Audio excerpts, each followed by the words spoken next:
नमस्ते।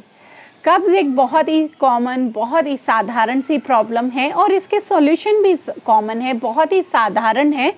ऐसा कोई इसका समाधान नहीं है जो बहुत मुश्किल हो, बहुत टफ हो। तो आज हम कुछ ऐसे ही सिंपल से सॉल्यूशन आपको बताने वाले हैं जो कब्ज़ या कॉन्स्टिपेशन से आपको बचाएंगे। तो चलिए, इसी के लिए आपके 3 कारण क्या हैं और समाधान क्या हैं, इन्हीं पर आज हम बात करेंगे। आप योगाभ्यास करते रहिए और साथ साथ में बात भी हमारी सुनते रहिए। पहला कारण है टेंशन। टेंशन है तो कॉन्स्टिपेशन है। तो सबसे अपने आप को तनाव मुक्त रखने के लिए, टेंशन फ्री रखने के लिए नियमित योगाभ्यास करना बहुत ज़रूरी है। टेंशन रहेगी, पाचन खराब होगा। पाचन खराब होगा, कब्ज़, गैस, एसिडिटी, मोटापा आपके शरीर में आएगा ही आएगा। तो इसलिए नियमित योगाभ्यास करें और कुछ सरल आसन आज हम आपको सिखाने वाले हैं जो आपके कब्ज़ की समस्या में आपको फ़ायदा पहुंचाएंगे। तो सबसे ज़रूरी है कुछ ट्विस्टिंग करना।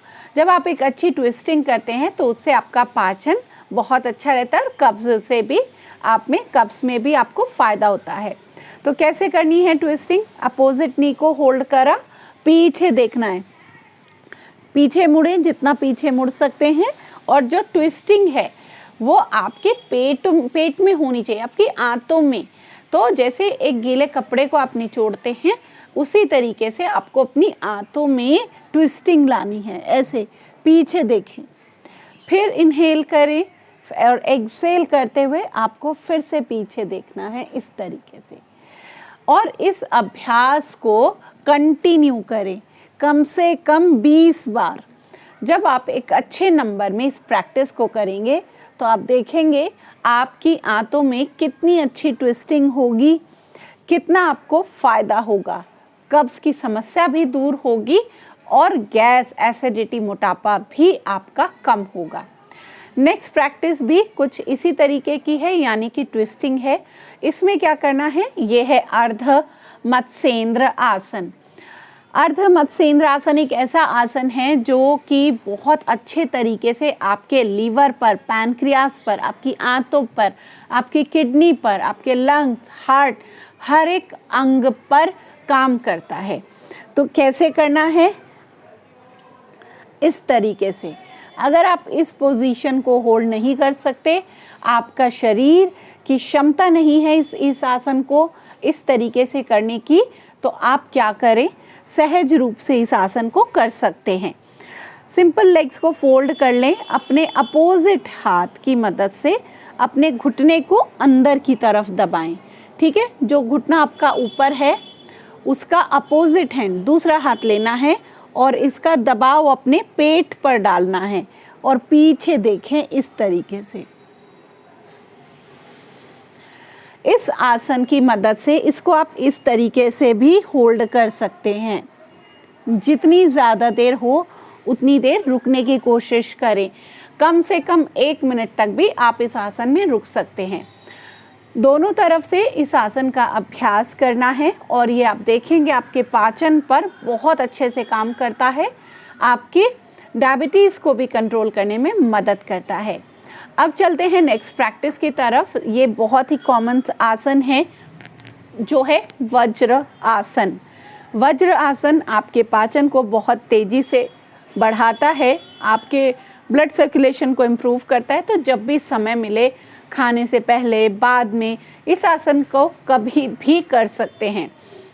अधिकतर हम देखते हैं कि जैसे खाना खाया तो आपको रेस्ट करने का मन करता है, लेटने का मन करता है। तो लेटने की बजाय कोशिश करें 5 से 10 मिनट वज्र आसन में बैठ जाएं और थोड़ा ध्यान लगा लें। तो इससे मन भी शांत हो जाएगा और खाना भी पच जाएगा।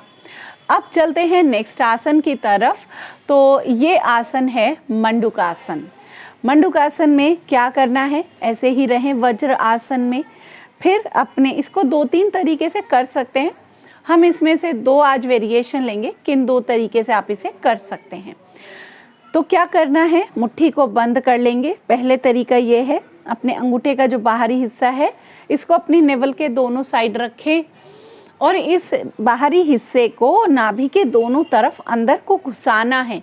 अंदर की तरफ थोड़ा सा धंसाने की कोशिश करें जिससे प्रेशर अंदर की तरफ पड़े और सांस बाहर की तरफ छोड़ते हुए आगे झुकेंगे। इस तरीके से जितनी देर बने रह सकते हैं उतनी देर यहाँ पर बने रहेंगे। इस आसन से भी आपका पाचन, आपकी जठराग्नि एकदम तेज होगी, जिससे आपको कब्ज की समस्या में बहुत फ़ायदा होगा। इसको दूसरा तरीका क्या है करने का, इसमें आप अपनी दोनों कोहनियों की मदद से भी आप अपने नाभि के दोनों साइड इस तरीके से रखें और आगे की तरफ झुकें। इस तरीके से भी आप इस अभ्यास को कर सकते हैं।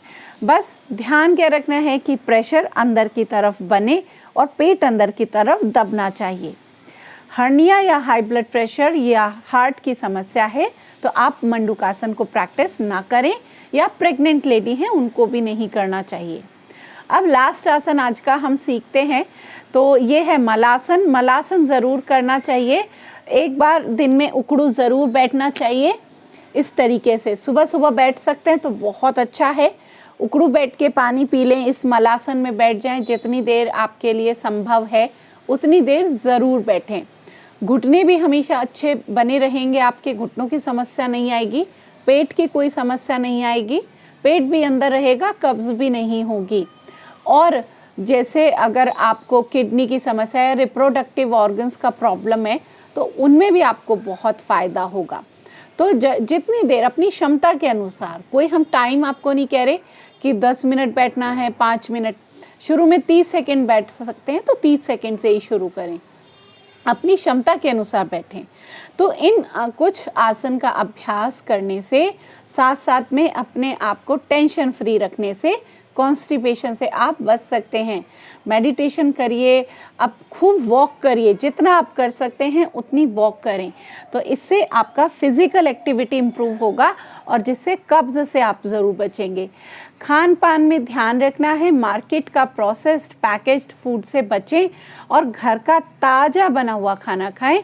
और ध्यान रखें, रात का खाना कब्ज़ का एक बहुत बड़ा कारण बनता है, तो इसके लिए एक तो रात का खाना संयम पूर्वक खाएं, दूसरा सूर्यास्त से पहले खाने की कोशिश करें।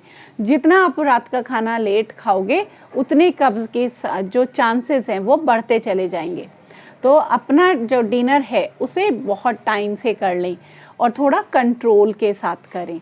तो जब आप इन चीज़ों का ध्यान रखेंगे तो आप देखेंगे आपको कब्ज़ की समस्या में अपने आप फ़ायदा होने लगेगा धीरे धीरे, और आपको पता भी नहीं चलेगा आपकी पूरी हेल्थ कैसे अच्छी हो जाएंगी। बस छोटी छोटी चीज़ों का ध्यान ही तो रखना है और इन्हें इम्प्लीमेंट करना है। तो इस वीडियो को ज़रूर शेयर करें ज़्यादा से ज़्यादा लोगों तक, और आज से ही इन नियमों का पालन करना शुरू कर दें। कब्ज़ आपका अपने आप दूर हो जाएगा। Thank you.